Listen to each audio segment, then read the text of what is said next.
Hello friends, मैं हूं Dev. Welcome to my channel. दोस्तों, आज हम सीखने वाले हैं आत्मकथा, एक सड़क की आत्मकथा। आत्मकथा के बारे में मैंने आपको पहले ही बताया है। आत्मकथा जब भी हम लिखते हैं तो हम क्या करते हैं, अपने आप को वो चीज़ मानते हैं। जैसे कि हम सीखने वाले हैं सड़क की आत्मकथा, तो ये सड़क को आपको अपने आप को सड़क मानना है। मैं एक सड़क हूँ, इस तरह से शुरुआत करनी है इस निबंध की। शुरू करते हैं आज का टॉपिक, जो है एक सड़क की आत्मकथा।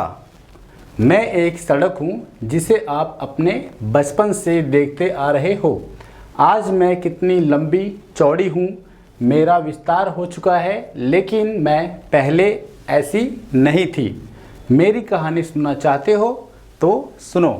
मैं एक सड़क हूँ, मैं आज इतनी लंबी चौड़ी हूँ, मेरा विस्तार हो चुका है, मैं हाईवे बन चुकी हूँ। लेकिन क्या मैं ऐसे पहली थी? मैं ऐसे पहली नहीं थी। मैं एक पतली सी गली, एक पतला सा रास्ता हुआ करती थी, लेकिन आज मैं बहुत लंबी चौड़ी हो चुकी हूँ। क्या आप मेरी कहानी सुनना चाहते हो तो सुनो। ये हमने देखा फर्स्ट पैराग्राफ, जिसे हम कहते हैं प्रस्तावना। क्या कहते हैं? प्रस्तावना। प्रस्तावना का मतलब मैंने आपको इसके पहले वाले निबंध में बताया था। प्रस्तावना बहुत ही ज़रूरी है। जब भी आपको ये निबंध शुरू करते हैं, उस निबंध में शुरुआत में 5 से 6 लाइन आपको उस कहानी, उस निबंध के बारे में लिखना होगा, जो बहुत ही कैसा होना चाहिए, अट्रैक्टिव होना चाहिए, बहुत ही आकर्षक होना चाहिए, जो रीड करने के बाद टीचर को लगे कि हाँ, आपने कुछ स्टोरी, जो निबंध लिखी है, बहुत ही अच्छी होने वाली है और टीचर का इंटरेस्ट जागे पढ़ने के लिए। अगला पैराग्राफ देखते हैं। तुम रोज़ मुझ पर साइकिल चलाते हुए विद्यालय जाते हो। मेरा तुम्हारा रोज़ का नाता है, फिर भी शायद ही कभी तुमने मेरे बारे में सोचा हो। लेकिन मैं तुम्हारे बारे में ज़रूर सोचती हूँ, क्योंकि मुझ पर तुम्हारे पिता के बहुत से उपकार हैं। उन्होंने ही मेरा कायाकल्प कराया है। यहाँ पर मैंने बताया है आपको कि तुम मुझ पर से होते हुए रोज़ सुबह स्कूल जाते हो साइकिल चलाते हुए, और मैं तुम्हें रोज़ देखती हूँ, लेकिन तुमने कभी भी मेरे बारे में सोचा नहीं होगा। तुम हमेशा मेरे ऊपर से जाते हो, स्कूल आते भी हो, लेकिन कभी मेरे बारे में नहीं सोचे। लेकिन मैं तुम्हारे बारे में हमेशा सोचती हूँ। क्यों? क्योंकि तुम्हारे पिताजी की वजह से ही आज मैं इतनी लंबी चौड़ी और इतनी बड़ी हूँ। उनके मेरे ऊपर बहुत ही सारे उपकार है। यहाँ कायाकल्प का मतलब होगा कि रूपांतरण होना, परिवर्तन होना। जैसे कि मैं सड़क हूँ, मैं पहले पतली थी, अब उस पतली के बाद मुझे बड़ी करना, चौड़ी करना, और ये हमने कवर किया सेकंड पैराग्राफ। थर्ड पैराग्राफ देखते हैं। मैं पहले एक लंबी सकरी पगडंडी के रूप में थी, मेरे दोनों ओर खेत थे, लोग मुझ पर पैदल आया जाया करते थे। तुम्हारे पिता ने मेरे दोनों ओर बसे गांव के लोगों से संपर्क किया, सबसे कहा कि मुझे चौड़ी सड़क का रूप देने में मदद करे। तो मैं पहले कैसी थी? मैं पहले, आपने गांव में देखा होगा, आपके गांव में अगर आप रहते हो तो गांव में देखा होगा, एक घर के पास से पतली सी सड़क होती है, वहाँ पे रास्ते बहुत ही पतले पतले होते हैं। और आप शहर में हो तो आप जब गांव जाते रहोगे तो आप देखते रहोगे कि वहाँ पर जो सड़क होती है बहुत ही पतली पतली गाँव के अंदर होती है। तो मैं उस समय में मैं उसी तरह की पतली सड़क हुआ करती थी। लेकिन तुम्हारे पिताजी ने अपने आसपास के गांव के लोगों से कहा कि मुझे चौड़ी सड़क बनाने में योगदान दें, अपनी मदद दें, जिससे कि सभी को आसानी हो आने जाने में, गाड़ियां, मोटर और बैलगाड़ियां, इन सबको ले जाने में आसानी हो। आगे देखते हैं। सब लोग राजी हो गए। सभी लोग मतलब गांव के आसपास के लोग, गांव के लोग, सभी लोग राजी हो गए। मैं चौड़ी बना दी गई, फिर मुझ पर होकर बैलगाड़ियां और साइकिलें गुजरने लगी, 4 चक्के वाली गाड़ियां गुजरने लगी। लेकिन कच्ची सड़क होने के कारण सबको कष्ट होता था। मेरा शरीर भी बुरी तरह घायल हो जाता था और गाड़ियों के पहिए मुझ में धंस जाते थे। सभी लोगों के कहने पर, गांव वालों के कहने पर, आसपास के लोगों के कहने पर मुझे चौड़ी सड़क बना दिया गया। चौड़ी सड़क बनाने के बाद मेरे ऊपर से बैलगाड़ियाँ, साइकिलें, 4 व्हीलर, 4 चक्के वाली गाड़ियाँ सभी गुजरने लगी। लेकिन इन सब के बावजूद सबकी प्रॉब्लम सॉल्व नहीं हुई। कच्ची सड़क होने के कारण, कच्ची सड़क का मतलब होगा कि मेरे ऊपर किसी भी तरह का डांबर या फिर किसी भी तरह के सीमेंट का प्रयोग नहीं किया गया था, मैं मिट्टी की सड़क थी और इस वजह से बरसात होने के बाद वहाँ पानी भरता था और गाड़ियाँ जब आती थी तो वहाँ धंस जाती थी। इस वजह से सभी लोगों को तकलीफ़ होती थी और मुझे भी कष्ट होता था, मेरे शरीर में भी बहुत ही तकलीफ़ें हुआ करती थी और मैं घायल हो जाती थी। अगला पैराग्राफ देखते हैं। तुम्हारे पिता ने जिला बोर्ड के अधिकारियों से बात की, जिसके बाद मेरे ऊपर कंकड़ पत्थर डाले गए, मरम्मत की गई, जिससे मेरे शरीर में थोड़ी मजबूती आई, परंतु इससे ना तो मेरी तकलीफ़ कम हुई और ना ही मुझ पर से गुजरने वालों की। देखिए, उसके बाद जब ये सारी प्रॉब्लम थी, जब मैं कच्ची सड़क थी, उसके बाद आपके पिता, तुम्हारे पिताजी कहाँ गए? जिला बोर्ड के अधिकारियों के पास गए। उन्होंने वहाँ जाकर सिफारिश की, मेरे बारे में बताया कि हमारे यहाँ की जो सड़क है बहुत ही उसकी हालत अच्छी नहीं है। तो उसके बाद अधिकारियों के कहने पर वहाँ पर मेरे ऊपर कंकड़ पत्थर डाले गए और मेरी मरम्मत की गई।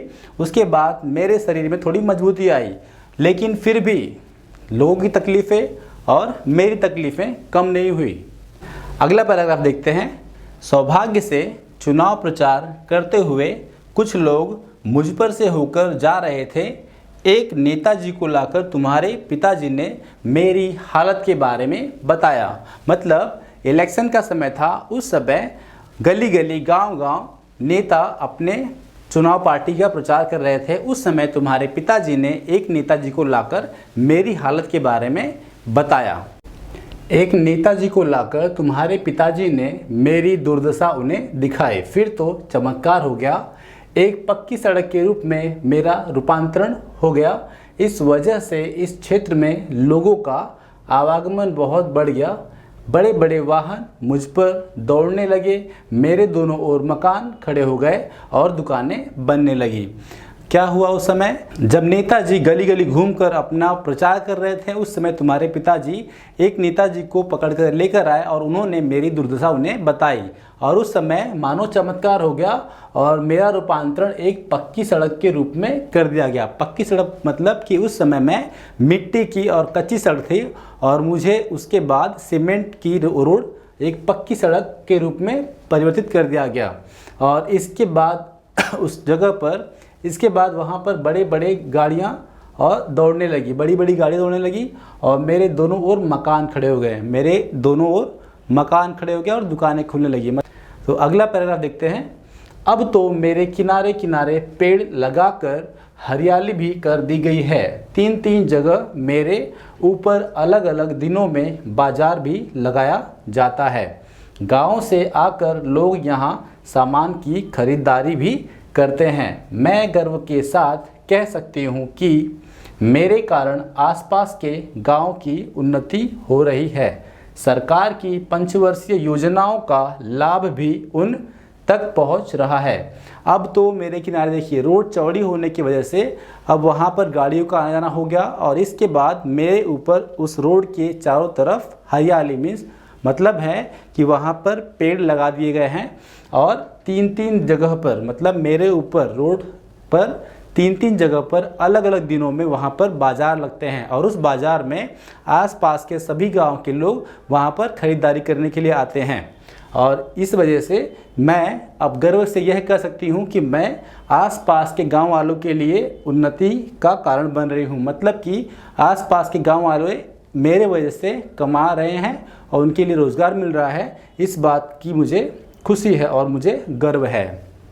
पंचवर्षीय योजना, यहाँ पंचवर्षीय योजना का मतलब होता है कि हर 5 साल में देश में, हमारे भारत में नई सरकार बनती है और जब नई सरकार बनती है तो वह सरकार 5 सालों तक पूरे देश को चलाती है और वो सरकार जो भी निर्णय लेती है उस निर्णय को हम कहते हैं पंचवर्षीय योजना।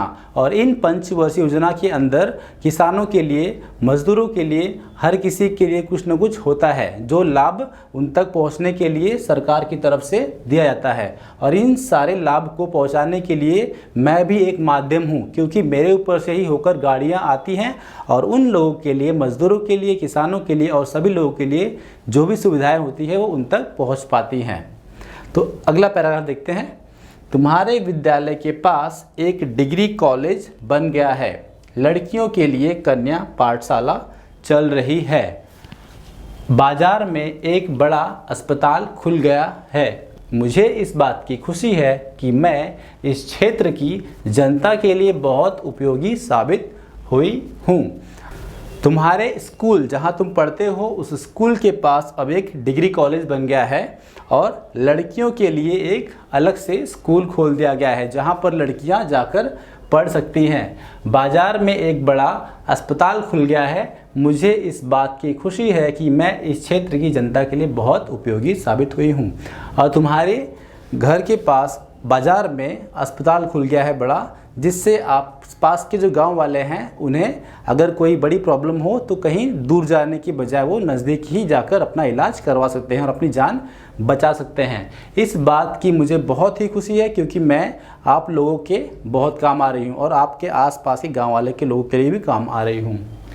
ये हो गया हमारा एक और पैराग्राफ। अगला देखते हैं पैराग्राफ। मेरी ही तरह बहुत सी सड़कों को राष्ट्रीय राजमार्ग का मतलब होता है नेशनल हाईवे। मेरी ही तरह बहुत सी सड़कों को राष्ट्रीय राजमार्ग से जोड़ दिया गया है, जिससे अब स्टेशन पर रात की गाड़ी से उतरने वाले मुसाफिरों को प्लेटफॉर्म पर रात नहीं बितानी पड़ती। वे निडर होकर मुझ पर चल पड़ते हैं। जो रिक्शे और बस का उपयोग करना चाहते हैं उन्हें ये वाहन आसानी से मिल जाते हैं। मेरी ही तरह बहुत से सड़कें ऐसी हैं जिन्हें राष्ट्रीय राजमार्ग नेशनल हाईवे से जोड़ दिया गया है, जिससे अलग अलग राज्य से आने वाले मुसाफिर जो सिटीज़ में रहते हैं वे जब भी आते हैं तो प्लेटफॉर्म पर आने के बाद उन्हें तकलीफ़ नहीं उठानी पड़ती है। गाड़ी से उतरने के बाद उन्हें वहाँ पर निडर होकर अपने घर जाने के लिए बस और रिक्शे आसानी से मिल जाते हैं, जिसके द्वारा वो आसानी से अपने घर जा सकते हैं। उनके समय की बचत होती है और उन्हें आराम भी मिलता है। अब लोगों को अपनी सुरक्षा की चिंता भी नहीं रही, क्योंकि जनसंख्या बढ़ने के साथ ही यहाँ पुलिस चौकियाँ भी बना दी गई है। मुझ पर हर समय लोगों का आना जाना लगा रहता है। इससे मुझे अब पहले की तरह सूना सूना नहीं लगता। ये हमारा आखिरी पैराग्राफ होगा जो कि है निष्कर्ष। जैसा कि निबंध की शुरुआत में हमने लिखा था प्रस्तावना इंपॉर्टेंट होती है 4 से 5 लाइन की, मैंने कहा था वैसे हमारा ये निष्कर्ष है। निष्कर्ष में आप एक अच्छी सी लाइन से एंड करेंगे, उसे ख़त्म करेंगे। तो देखते हैं अंत में मैं यही कहना चाहती हूँ कि मैं अपने आप को बहुत भाग्यशाली मानती हूँ, क्योंकि मैंने अपना संपूर्ण जीवन लोगों की भलाई के लिए दिया और आगे भी देती रहूँगी और लोगों को उनकी मंजिल तक पहुँचाती रहूँगी।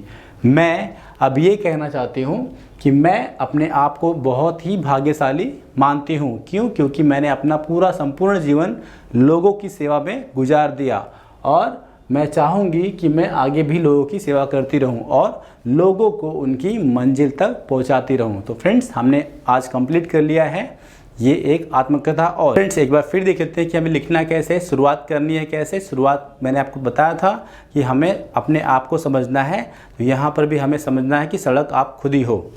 और शुरुआत करनी है प्रस्तावना से 5 से 6 लाइन, उसके बाद आपको 5 से 6 पैराग्राफ लिखना है और एंड करना है निष्कर्ष से। निष्कर्ष और प्रस्तावना को आपको ध्यान देना है कि वो अच्छी तरह से लिखा हुआ हो।